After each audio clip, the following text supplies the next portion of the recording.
Buenos días, amados. ¿Por qué les llamo amados? Porque crean uno en Dios, Él los ama. Esto va para todos que se preguntan qué me pasa en la boca, para mi querido amigo Antonio y para todos aquellos que viendo los vídeos en búlgaro se preguntan de qué es lo que estoy hablando. De lo que estoy hablando es cómo empecé a creer en Dios, porque yo era un completo ateo, era mucho de la ciencia, me gustaba muchísimo y me sigue gustando. Pero después de muchos sucesos en mi vida, pues empecé a creer en Dios porque me han pasado muchas cosas que no tienen explicación científica, incluso médicos con muchos años de experiencia han reconocido que no tienen ninguna explicación.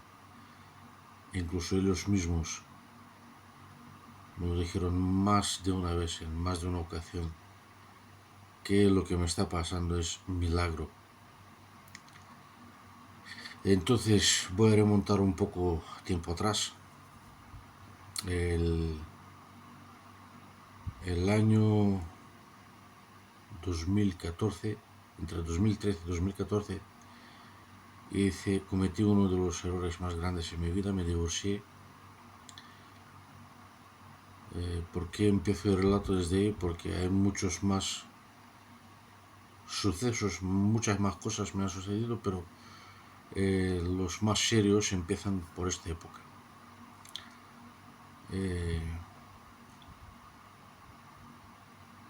En lo que estaba en el proceso de divorcio, empecé con un dolor severo lumbar. Primero dijeron que es un nervio ciático, el dolor no se quitaba, tomaba muchos calmantes, ya sabes cómo va eso. Al final tuve que pasar 6 meses yendo y volviendo del hospital con rehabilitaciones hasta que decidieron hacerme resonancia magnética con contraste. Resultó que hay 3 hernias enormes, que me faltan, un disco me falta del todo entre 2 vértebras, que rozaba vértebra con vértebra directamente. En fin, me dijo el médico, era un cirujano, que la única solución que hay es operación. Me apuntaron en la lista de espera, porque había una lista, creo que todavía la hay, la lista de espera para la operación, pero no se llegó a ejercer la operación. Y más tarde os voy a contar por qué razón. Os cuento así en breve, la cosa era mucho más larga y muy dolorosa. Los que han sufrido ese dolor saben lo que es. Y, en fin, después de divorciarme,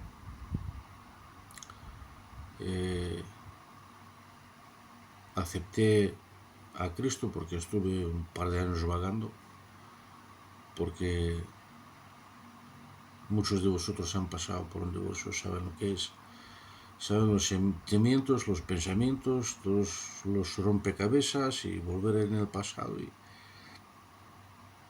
En fin, es una cosa horrorosa. Por aquella época sentía como un fuego ardiendo dentro de mí que no me dejaba en paz de ninguna manera. Al final me fui a varias iglesias pentecostales, evangélicas, y acepté a Cristo. Hice el bautismo en agua y había tomado la decisión de orar y de ayunar por mi familia para que sanase. Pero no tuve el suficiente aguante y a los 2 años, al año y 8 meses más o menos, decidí marcharme de España y formar otra familia. Estoy contando las cosas así brevemente, no voy a entrar en detalles. Decidí formar otra familia. Cuando llegó el momento de salir de aquí, empecé a sentir el mismo fuego, el mismo ardor en mi corazón, en mi cuerpo, lo mismo cuando estaba divorciándome. Nos fuimos de aquí, fuimos a mi país, a Bulgaria, para arreglar papeles y para firmar el matrimonio civil. Pasamos unos 30-35 días ahí y desde ahí me fui a Italia. Y al tercer día, pues por urgencias, me tuvieron que ingresar en el hospital y por urgencias me tuvieron que operar. Al principio se creía que era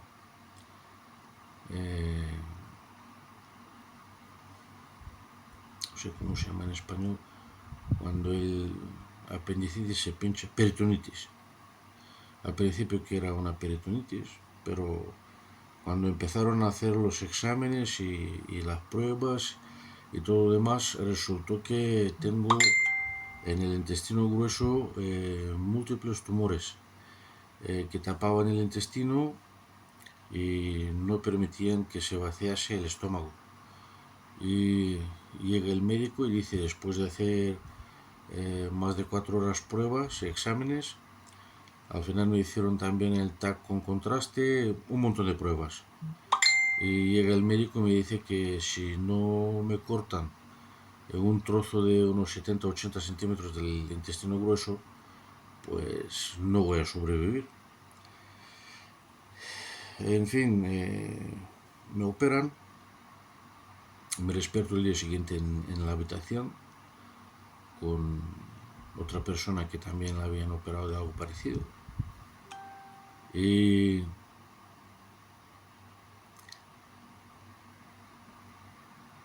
empecé a vomitar, eso era ya el tercer día desde que estaba ingresado.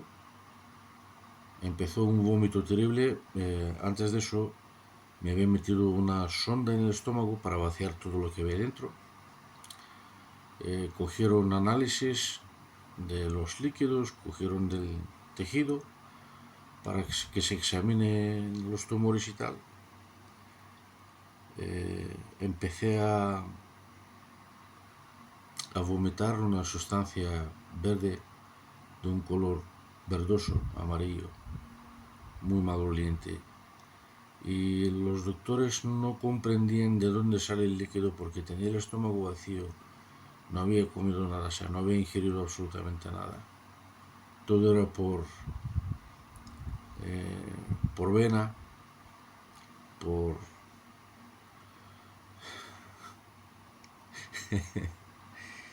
era por vena. Entonces, después de vomitar tantas veces, pues había un peligro de deshidratarme, porque me estaban echando por vena un montón de fármacos, me estaban dando pastillas aparte para dejar de vomitar porque me estoy deshidratando y es que no había manera. Entonces no sé cómo y no sé de dónde vino una fuerza o un poder en mí y salieron de mi boca palabras que jamás había pensado. No sé qué es lo que me empujó a hacerlo. Tomé aire, llené mis pechos de aire y de mi boca salió: en el nombre de Jesús, dejo de vomitar ya. Me voy a levantar desde aquí y me voy a ir a mi casa. Pues a los 10-15 minutos los vómitos se cortaron de repente y a las 2 horas dejaron de inyectarme, dejaron de darme pastillas, me quitaron las vías por donde me metían por vena los fármacos para dejar de vomitar. O sea, ni los médicos lo entendían. Yo en ese tiempo no hablaba todavía italiano. ¿Cuál fue mi sorpresa cuando la mujer con la que estaba aquel entonces, cuando ya me establecía un poco, a los 4 o 5 días, me contó todo lo que había ocurrido? Yo no sabía esta clase de operaciones cómo se hacen, cuál es el procedimiento. Resulta que se abre el estómago de arriba abajo, o sea, se corta todo, desde debajo del pecho hasta por debajo del ombligo, y se sacan todos los intestinos, todo lo que hay dentro, y se revisa milímetro por milímetro para los tumores. ¿Cuál fue la sorpresa de los médicos cuando no descubrieron absolutamente nada? Había desaparecido todo. O sea, los tumores cancerígenos que había en el intestino grueso habían desaparecido por completo, no había absolutamente nada. Ahora vais a decir equivocación de los médicos. Bueno, pues yo os digo que era un equipo de 8 personas. No era la primera operación que ejercían de ese tipo, de esa clase. Es más, el jefe de equipo era uno de los mejores en todo el país, era jefe de planta en el hospital donde estaba, y era uno de los mejores en Italia, y en Europa era, me parece que es el tercero o el cuarto de los mejores que ejercen esa clase de operaciones.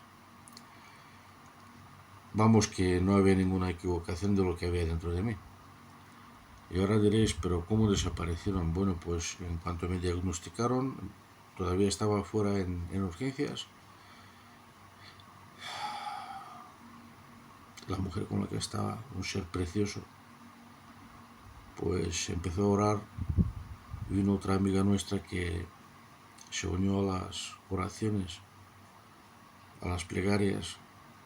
Llamaron a la iglesia donde asistíamos. Muchas personas empezaron a orar por mí, a interceder por mí. Y al final el milagro sucedió para que pueda creer yo también, con todo mi corazón y con todo mi ser. En fin, al séptimo día, vino el médico de la planta que estaba pendiente de mi operación y de mi sanación y dice, ¿quién quiere irse para casa? Y levanté la mano y dije, yo me quiero ir, doctor. Todavía no hablaba italiano, pero el hombre hablaba portugués, y con el poco español que yo hablo, pues nos entendíamos. Y una sonrisa esbozó su cara y dijo, sí, te vas a ir. Dice, no he visto en mi vida, dice, tengo 27 años de práctica como cirujano. En mi vida, dice, he visto sanar una herida de ese tamaño, de ese porte, de esa manera. Dice, son 7 capas de tejido, dice, se están cerrando de una manera que jamás he visto en mi vida. En fin, al séptimo día, pues me dieron de alta y me fui para casa. Los milagros no se cortan, siguen sucediendo.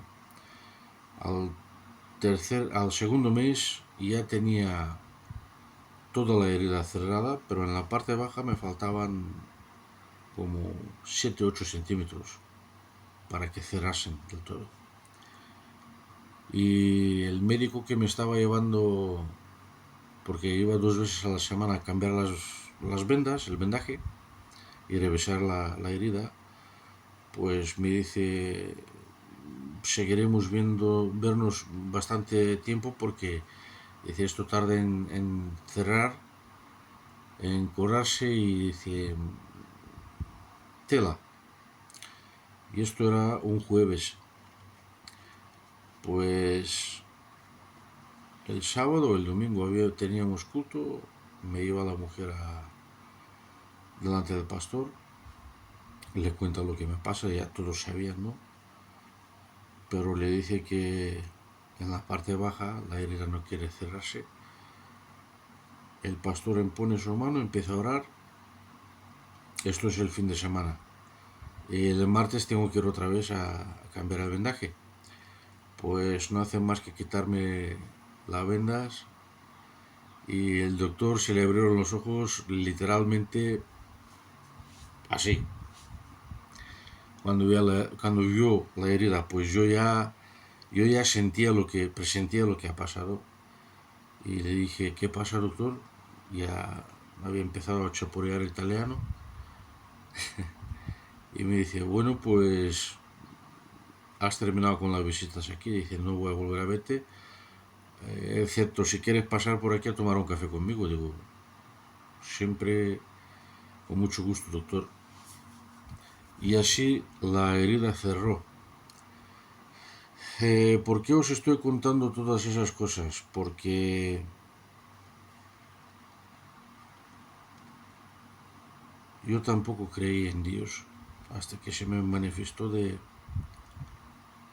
una manera tan excepcional. Voy a seguir a contaros un poco más de mis experiencias y por qué hago este breve corte. Porque quiero que entendáis cuál es la importancia para Dios que una familia esté entera, que esté unida, que estén uno al otro de soporte de la manera que lo hizo esa persona maravillosa con la que estuve. Las oraciones, su soporte y todo lo demás, porque yo jamás valoraba lo que tenía entre manos hasta que me sucedió eso. En fin, después de todo eso, pues me dijeron los médicos, el médico que tenía, me dijo que si quiero que siguiera con mi vida bien y que no tenga problemas con la operación para que sane todo bien, pues no tengo que trabajar por lo menos 2 años, de año y 7, 8 meses a 2 años. Pero por el tiempo que llevaba parado, porque esa mujer tampoco podía trabajar porque me tenía que cuidar, estaba en la cama. Él estuvo casi 4 meses parada, pues ya sabéis, cuando no trabajan los dos, se juntan las cuentas y los pagos o lo demás. Así que al 9.º mes tuve que empezar a trabajar, porque resultó que me sentía bastante bien para aguantar el trabajo. Al segundo mes, todavía no me conocía nadie cuando empecé en esa empresa. Al segundo mes entró una ley que decía que no puedo circular más con mi coche porque era matrícula española y no podía viajar más con él. Llegó del trabajo y le digo, mira jefe, que tengo que dejar el trabajo por tal razón. Digo, no tengo coche para venir y tal. Y era un siciliano muy, muy buena persona. Ellos tienen una cosa muy peculiar. Una vez que te cojan confianza y ven que respetas y no tienes intenciones de mentirlos y tal, pues te aceptan como si fueras su familia. Y esbozó una sonrisa y dice, no te preocupes, dice, voy a pensar yo. Dice, puedes seguir viniendo a trabajar hasta el fin de semana. Esto era un lunes o un martes. Digo, voy a pedir a alguien a que me trajera y tal, y aguanté. Y el viernes llega con una llave y me dice, toma, ya tienes coche. Digo, ¿cuánto quieres por el coche? Dice, te he dicho que ya tienes coche. Dice, no te pido dinero, simplemente sigue viniendo a trabajar. Y así tuve ese coche como 1 año y 2 o 3 meses. Lo utilizaba, o sea, el coche no era mi nombre, era el nombre de la empresa, tenía todos los gastos pagados. Lo único que hacía era repostarlo y cambiarle el aceite. Le cambié el aceite un par de veces, me parece. Así, un extranjero desconocido por nadie, pues Dios trabajó en su corazón para dejarme este coche, lo compró para mí, para que yo pudiera seguir trabajando y usarlo para mis fines. Después me fui a Suiza. ¿Y por qué os cuento eso? Porque ahí tuve un par de sucesos muy importantes. Nos fuimos a Suiza con mi hermano, estuve ahí casi año y medio, casi algo menos. Trabajábamos los dos, entraba mucho dinero, pero de todo lo que entraba no se quedaba nada. ¿Por qué? Porque cuando uno está huyendo de sus obligaciones, de sus deberes, no quiere aceptar lo que tiene como responsabilidad y no se hace cargo de lo que tiene que hacerse cargo, Dios dice no vas a conseguir nada. No lo entendía hasta que no me pasó, porque nos esforzábamos mucho, trabajábamos los dos en dos sitios distintos, o sea, cada uno, para que ganásemos más dinero y el dinero sí lo ganábamos. Efectivamente entraban las cuentas, pero tal y como entraba, pues de la misma manera se iba. ¿Por qué? Pues cada 2 por 3 multas, mantenimiento del coche, si no pasaba una cosa, pasaba otra cosa, en fin, se esfumaba el dinero.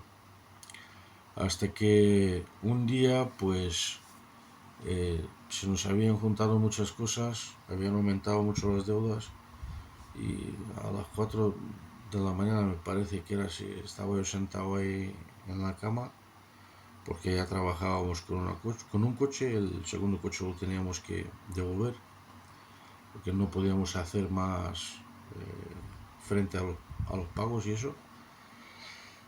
Y ya no sabía ni para dónde mirar, no sabía para dónde voltear. Eh, Estaba esperando un pago de unos 450 francos, que era absolutamente insuficiente para hacer frente a los cargos. Y desesperados totalmente. Y me eché a dormir 2 o 3 horas.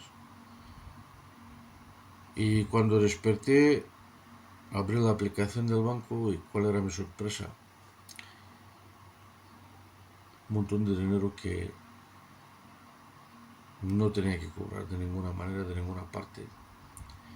En el primer momento me asusté porque era una cantidad bastante seria, bastante grande. En el primer momento no se lo conté a mi hermano, se lo conté al día siguiente porque estaba esperando a ver si alguien reclama el dinero y tal. Bueno, averiguamos que no hay ningún error del banco, que nadie no nos ha pasado el dinero por error, ¿no? Estuvimos esperando varios días y cuando ya estábamos seguros que el dinero no es de nadie y nadie no lo reclama y no es por ningún error del banco y tal, pues era ya cuando utilizamos ese monto para hacer frente a los pagos. Y a los pocos días después, pues ese es uno de los sucesos más serios. Según estaba sentado en la cama, pensando en por qué ocurre todo esto, escuché una voz como un trueno, las tormentas de verano. ¿Sabéis cuando truena, cómo retumba, cómo el sonido que hace ese potente? Pues de la misma manera retumbó una voz dentro de mí y todo mi ser se paralizó de una manera que no lo puedo explicar. Eso se tiene que vivir para que se pueda entender de lo que estoy hablando. Y se escucharon solo 3 palabras: ¿qué haces aquí? Ese estado de paralización pues estuvo como entre 20 y 30 minutos. No podía mover ninguna parte de mi cuerpo, ni siquiera el dedo, no podía ni pestañear. Y en esa media hora empezaron a esclarecer muchas cosas en mi mente, muchos versículos de la Biblia que no entendía, muchas cosas de los que estaba pensando, estaba buscando, tenía preguntas, pues empezaron a esclarecer las respuestas en mi mente. Y cuando volvió al día siguiente mi hermano de trabajar, pues se lo dije, mira, yo voy a recoger las cosas y me voy. Digo, si tú te quieres quedar, te quedas, pero yo no pienso seguir más aquí porque el que está por encima de todos no está de acuerdo con lo que estamos haciendo. Hemos abandonado nuestras familias, hemos abandonado nuestros hijos y queremos seguir adelante. Va a ser imposible, porque con Dios no se juega.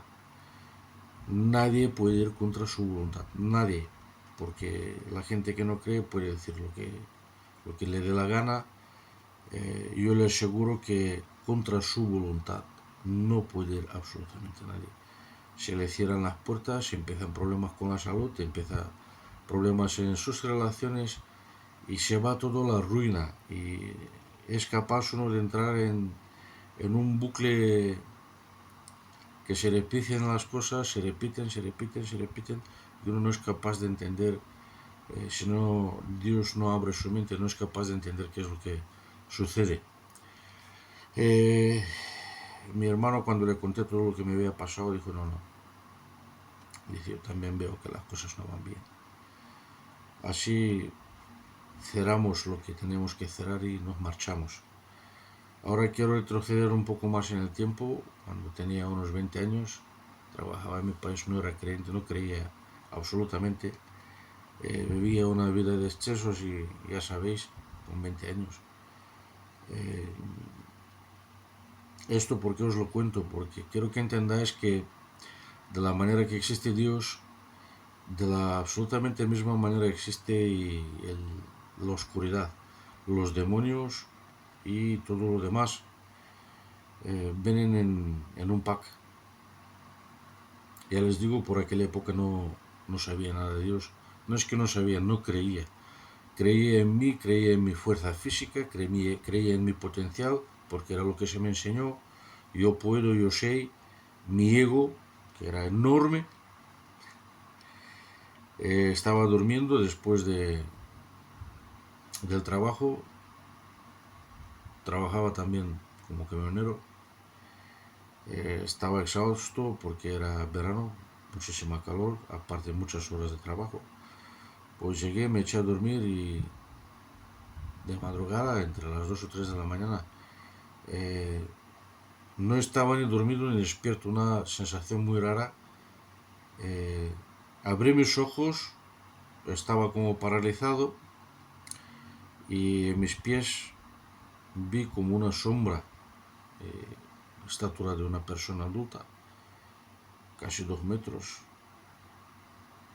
deforme, como encapuchado, y una sensación muy asquerosa me invadía todo mi cuerpo.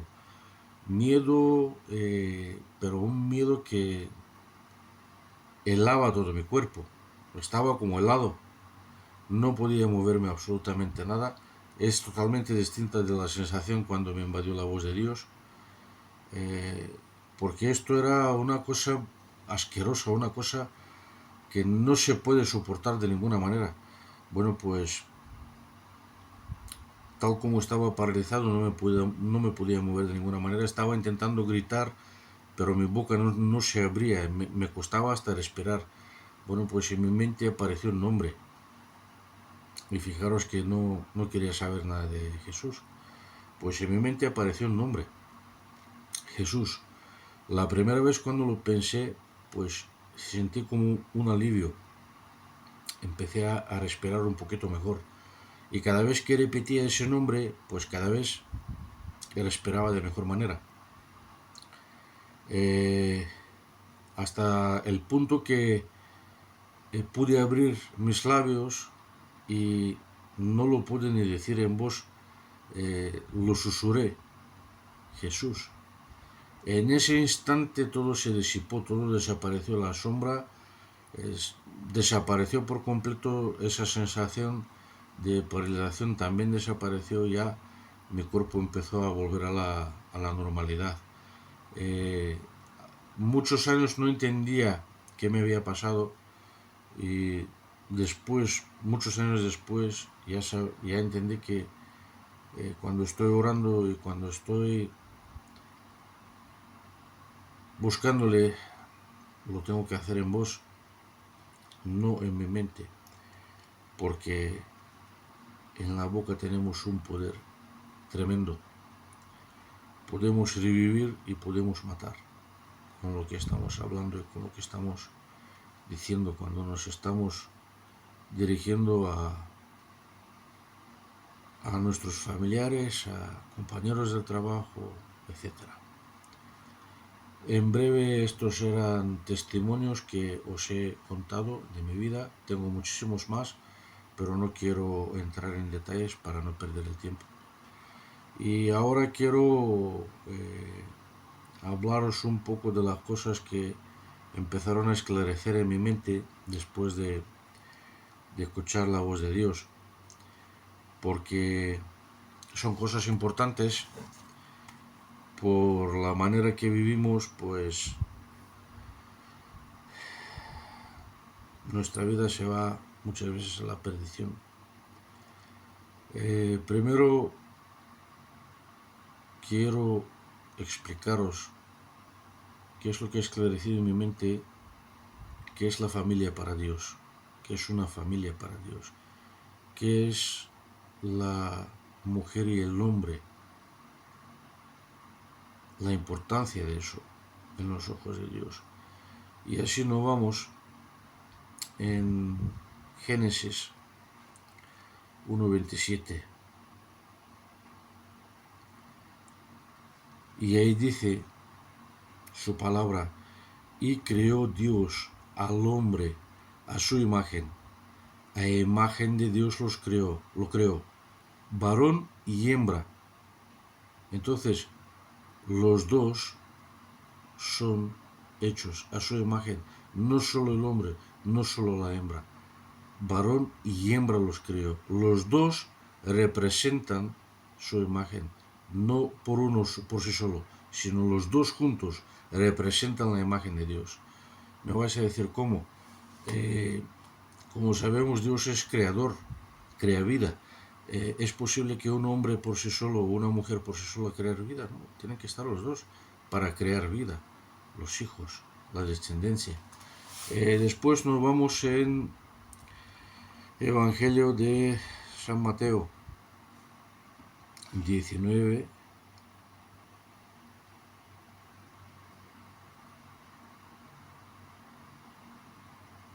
6.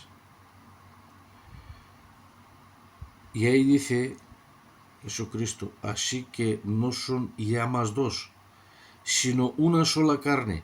Por lo tanto, lo que Dios juntó, no lo separa el hombre. Es una advertencia. ¿Por qué? Porque el que separa, uno de los dos, el que separa, destruye la imagen de Dios. Porque los dos, no nos olvidemos, son la imagen de Dios. Los dos juntos, no por sí solo. Lo que Dios juntó, que no lo separe el hombre. Desde ahí nos vamos en Malaquías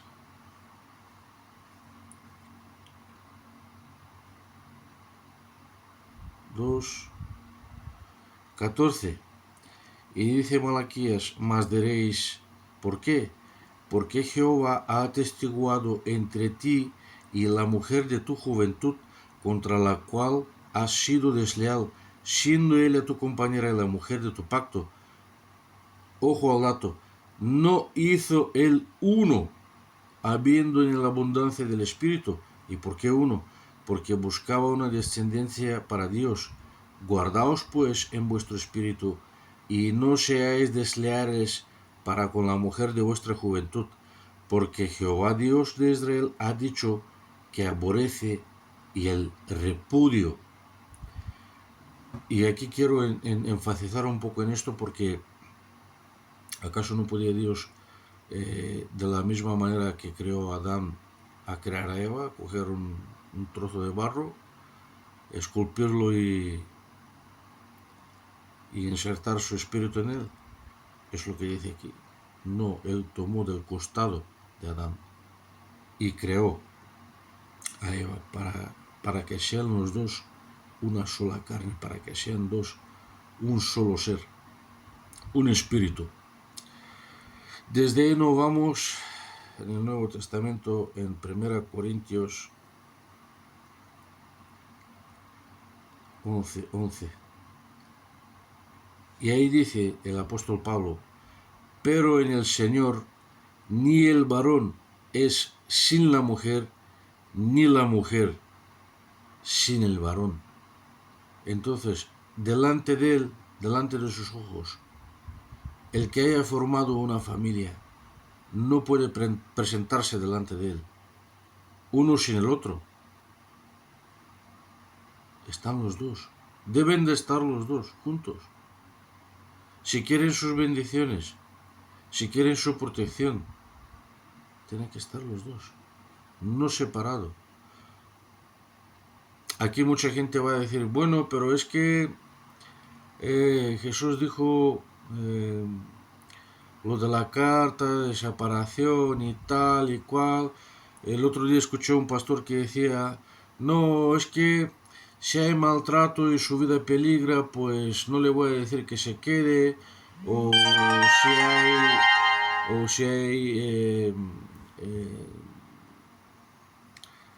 si el uno se va con uno, el otro se va con otro, o sea, si no hay fidelidad entre los dos, pues no, Dios está muy claro. Lo que acabo de leer en Malaquías. Él odia el repudio. No tienes derecho a abandonar tu pareja. No hay excusa. La única excusa válida es la muerte. Y el que dice algo distinto es que no conoce a Jesucristo. Porque tenéis los ejemplos. Dios perdonaba a la mujer que fue hallada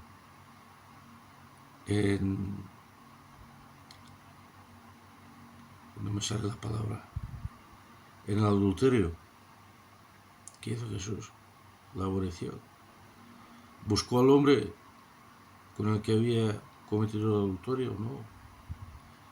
El hombre lo escondieron porque era uno de ellos. ¿Qué le dijo? Le perdonó el pecado. Vete y no peques más.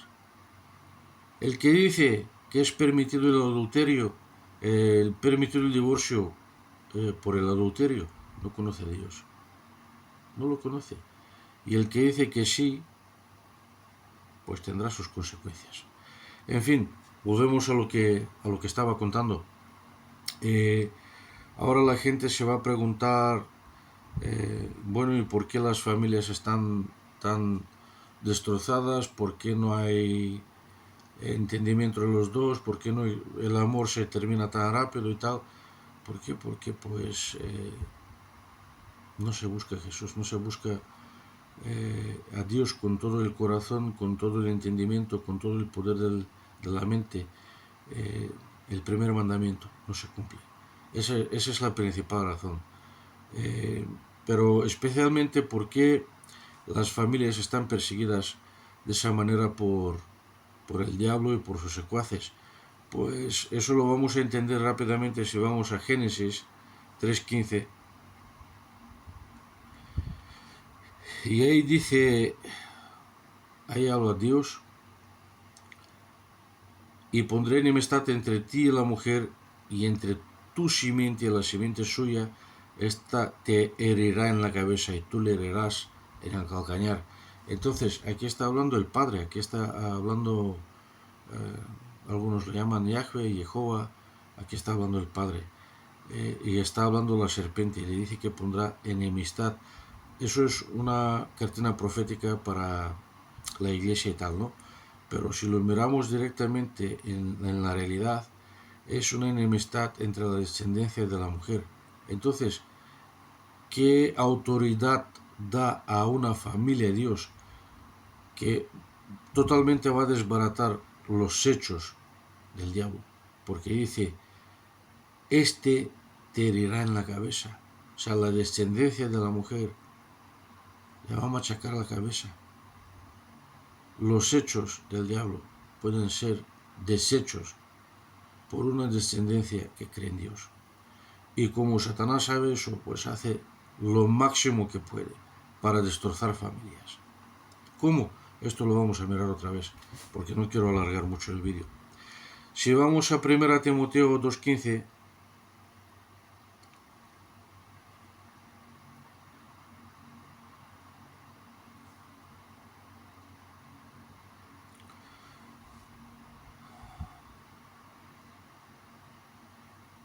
ahí dice apóstol Pablo, pero se salvará engendrando hijos si permanece en fe, amor y santificación con modestia. No se salvará solo la mujer, porque la mujer no puede engendrar solo a los hijos. Se salvará también el marido y los hijos también. Es una promesa hacia la familia. Si permanece en fe, amor y santificación con modestia. El Espíritu Santo está hablando mediante la boca de apóstol Pablo. Ahora, ¿qué pasa si la familia se divide? Vamos en Evangelio de San Mateo 12:25.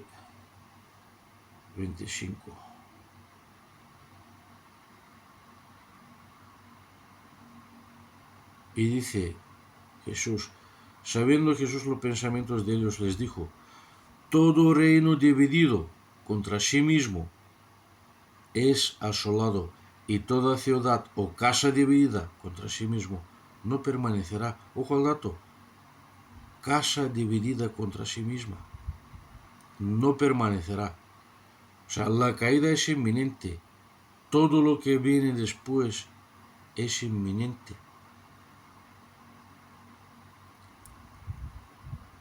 El mismo texto muy parecido lo encontramos en el Lucas 11:17. Ahora, tenemos una promesa. Si vamos en el mismo Evangelio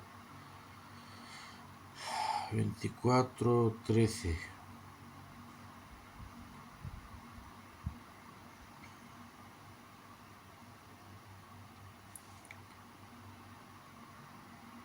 Mas el que persevere hasta el fin, este será salvo. Entonces, si la familia está unida hasta el final, se va a salvar.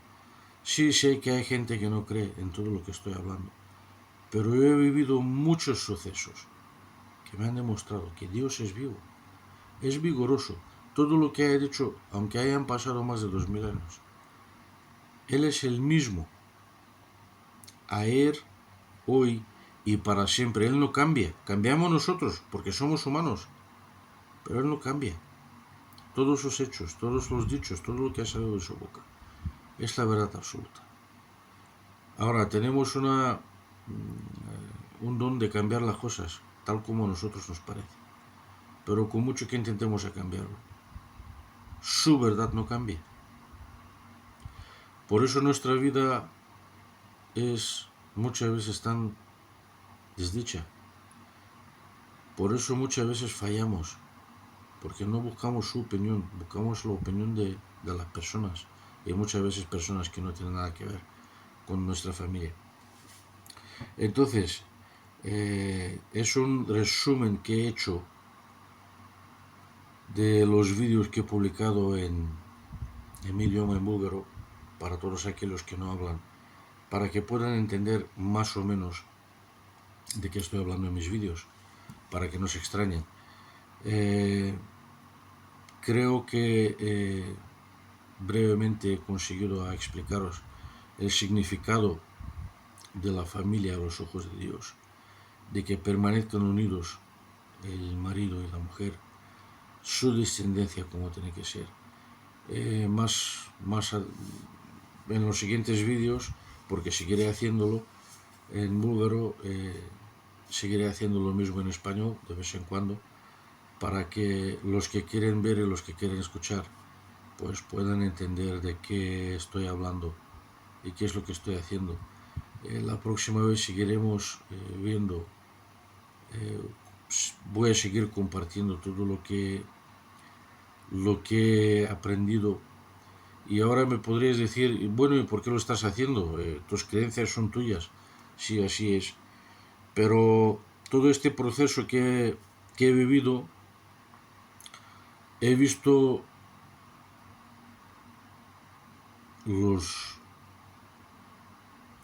No sé si llegaré a explicarme bien. El tiempo que estuve en cama, porque estuve casi 4 meses, 3 meses y pico, en cama. Luego he empezado a ver las cosas de otra manera porque estaba mirando desde otro punto de vista. He tenido mucho tiempo libre para analizar, para pensar, para ver el dolor que se provoca, el destrozo que se provoca después de un divorcio. He visto el daño que se produce tanto en uno y en otro, el daño, el destrozo que se provoca en los hijos, en las hijas, lo que se hereda de esa manera, es una cosa horrible. Y alguien puede decir, bueno, tú, ¿para qué me vas a enseñar a mí si tú ya estás divorciado y tal? Justamente por eso estoy hablando, porque no quiero que nadie pase por eso. No quiero que haya más hijos o hijas que pasen por ese dolor, que hereden todo esto, porque no sabéis cómo cambia la vida de un niño que sus padres han pasado por eso, por las broncas, por las discusiones, por absolutamente todo. ¿Por qué? Porque un sentimiento de culpabilidad invade a estos niños, estos hijos. Y la vida de ellos cambia, ellos se sienten culpables, que sus padres se han separado, y empieza una batalla interna en ellos que muchas veces lleva a la perdición, se destrozan sus vidas. Es algo terrible, es algo horrible. Por eso quiero contaros todo lo que he aprendido, para que pueda servirle a alguien que está en dificultades o está en apuros, está en esos problemas por todo lo que yo he pasado, para que no vuelvan a pasar, para que salgan de esa situación, para que salven su matrimonio, para que mejoren sus relaciones, para que consigan a llevar la vida adelante todos juntos, porque ahí está la bendición de Dios. Ahí es donde Dios echa su bendición. Eso es lo que quería transmitiros brevemente. Espero serle útil a alguien con todo lo que estoy haciendo. Gracias por vuestro tiempo. Un abrazo, un saludo a todos. Y no olvidéis, Dios os ama, no os condena. Nos vemos.